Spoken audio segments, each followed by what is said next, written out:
Hello everyone!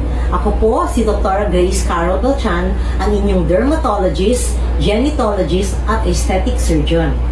Ang topic po natin sa umagang ito ay very interesting kasi hindi lahat ng tao ay alam nila na meron sila nito kahit na meron talaga sila. So ito yung tinatawag natin na prurigo nodularis, lichen simplex chronicus at iba pa. So, ang prurigo nodularis, ang kadalasang makikita sa balat ng isang tao ay yung kulay itim na umbok-umbok na maliliit na bukol, no? At ito ay maitim kumpara sa normal skin. Tapos ito ay chronic, ibig sabihin matagal na ito sa kanila pero hindi nila napapansin gawa ng akala nila ordinaryong kati-kati lang kaya nila pinababayaan. Tapos ito ay makikita sa mga extensor surfaces, no? Kasi ito flexor, you flex. Ito naman extensor surfaces sa mga tuhod, sa likod, ayan, no? Yung mga areas na madaling makamot.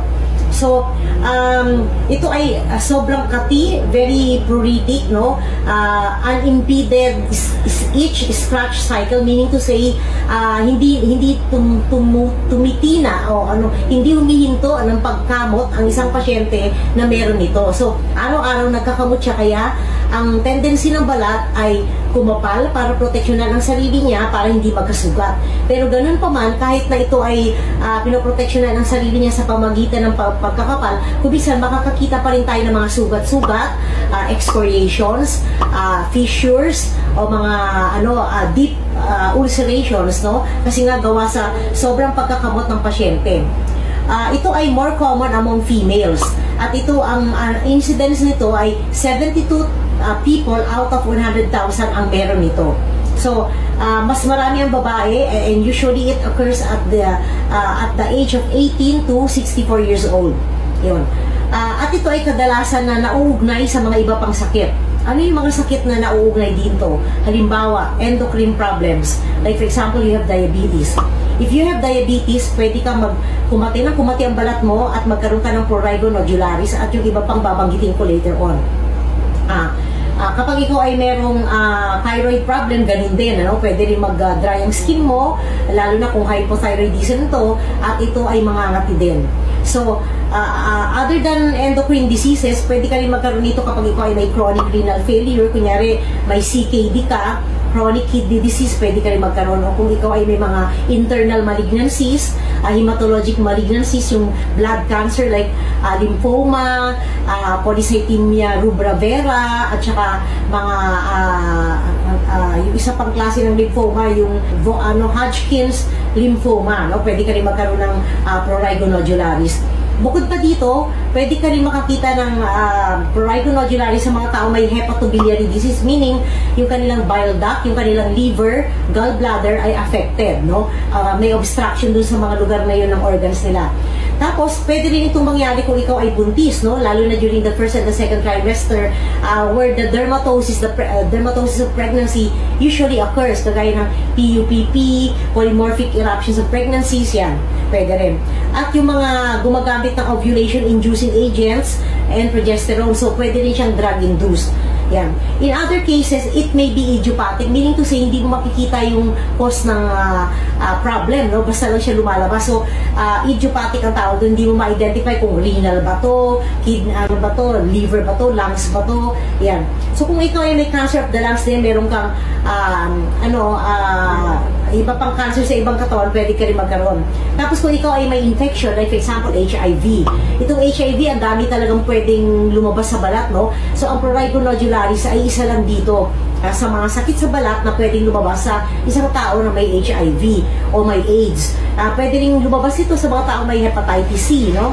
At kung ikaw ay may mga iron deficiency, anemia, meron kang atopic dermatitis, psoriasis, lichen planus, bullous pemphigoid, dry skin like cirrhosis, at yung mga iba pang psychiatric disorder, obsessive compulsive disorder, or meron kang psychogenic problem, meaning to say mental and emotional, pwede ka rin magkaroon ng prurigo nodularis. Okay. So, ito yung mga associated diseases na pwede mong kakitaan ng prurigo nodularis kapag meron ka nitong mga sakit na to. Ngayon, ano ba yung mga iba pang related sa prurigo nodularis? Yung lichen simplex chronicus, ito ay pangangati din, pero flat ito. flat na para siyang mesa-like, no? Mesa-like elevation. Ibig sabihin yung hindi umbok na nodule, kundi flat. Mesa-like elevation na kumakapal din yung balat dahil sa sobrang kamot. So, trigger, kate, kutkot, kapal. Trigger, kate, kutkot, kapal. So, pag may trigger ka, makakati ka, kukutkutin mo, kakapal. So, makikita mo din yan sa, bukod sa prurigo nodularis, sa lichen simplex chronicus, no? At ito ay kadalasan nakikita sa upper area of the hands, no? Yung dorsum. And then also the upper feet area. Sometimes you can see it here, there or over the neck area. Yan, parehong-pareho sila ng cause ng prurigo nodularis, stress, no? So, nakalimutan ko banggitin kanina yung stress sa prurigo. Pero, ang prurigo nodularis, lichen simplex chronicus, pruritus vulva, yung nangangapal yung ari natin, no? Pag babae, vulva, pruritus vulva. At pruritus scroti, kasi scrotum yung nangangapal sa lalaki kapag ito ay nangangapi at kinakamot din nila.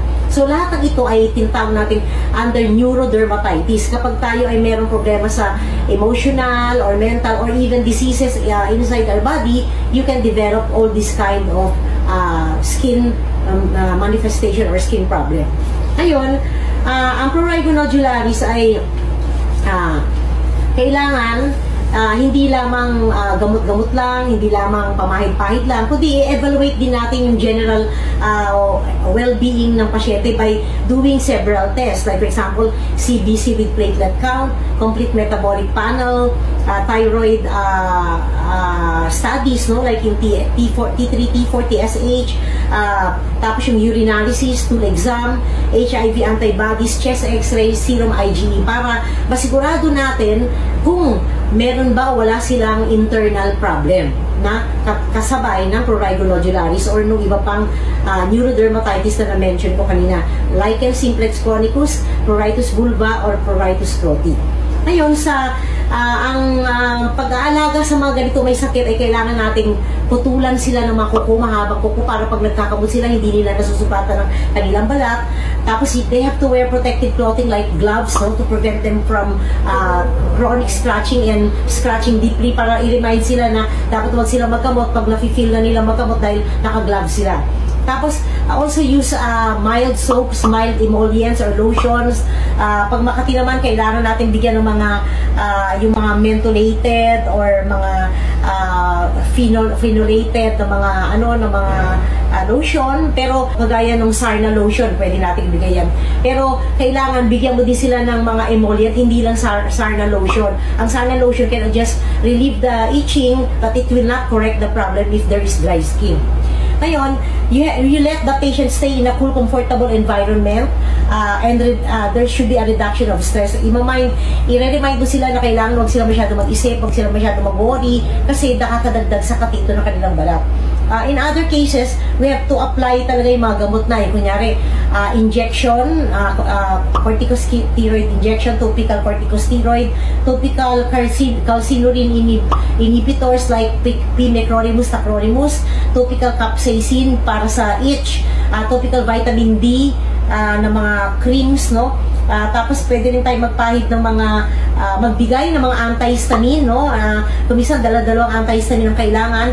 And in other cases, yung mga recalcitrant cases o yung mga resistant cases, we can do phototherapy, we can do oral immunosuppressives like cyclosporine, cyclophosphamide, azathioprine, and then other things pa, thalidomide, lenalidomide, at saka yung mga selective serotonin reuptake inhibitors. Yan, no? Mga naloxone, naltrexone, depende sa need ng pasyente natin at kung ano yung dahilan ng kanilang pangangati. Siyempre, iba-iba yung mga gamot na ibibigay mo, depende sa dahilan ng kanilang pangangati. Like for example, sa atopic dermatitis and psoriasis, mga biologics, pwede tayo magbigay. Tapos, may mga foods din na dapat i-avoid, no, ang mga tao may prurigo. Ito, no, babasahin ko na lang dito. So, red meat, dapat, bawal ito pag may prurigo nodularis ka. Processed food with high levels of additives like preservatives, food coloring, and other things that they add to the food, no? Trans fat foods, like for example, yung mga baked goods, yung mga cakes, pastries, cookies, pies, bawal din yan. Yung popcorn na mina-microwave mo, bawal din yan. Frozen pizza, refrigerated dough, okay, that contains trans fat. And then fried foods, French fries, donuts, fried chicken, non-dairy coffee creamer, stick margarine. Avoid foods that are packaged and processed foods. Replace meat with skinless chicken or fish for a few days or a week or weeks, no? Para ma-prevent yung lalong pagkatay ng balat ng mga tao may ganito. Okay. Replace whole fat dairy with low fat or non-fat milk, yogurt, and cheese.